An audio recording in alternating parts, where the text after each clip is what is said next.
benzin kolonkada benzinni qanaqa paydo bo'lishi haqida gaplashamiz-mi? Ketdi okalar. Fuel tankerchi okalar zavoddan kelmaydi, yoqilg'i terminaldan keladi. Kelishi bilan hujjatlar bitta-bitta tekshirishadi. Yoqilg'i turi, hajmi, qaysi tankga qo'yiladi. Sababi agar mabodo kichkinagina bir xato bo'lib qolsa, katta problemaga olib kelishadi.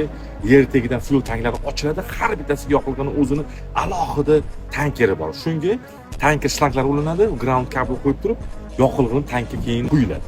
Cho'kinda ko'tarilgani sababli shu paytda mashinaga yoqilg'i qo'yish umuman tavsiya qilinmaydi okalar. Fuel tanklarini o'zini sensori bo'ladi, nazorat qilinadigan sensor bo'ladi.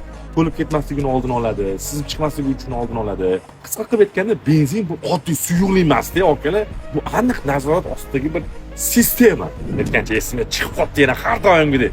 Yoqilg'i chegirmalar haqida gaplashmadik-ku. 2000 ta stansiyada galloniga $2 tejash haqida, kredit liniya, har oyda 20 ming dollardan ishlatishimizda bemalol. Nimadir problemalar bo'lsa, mijozlarni qo'llab-quvvatlash sistemasi 20 dedi.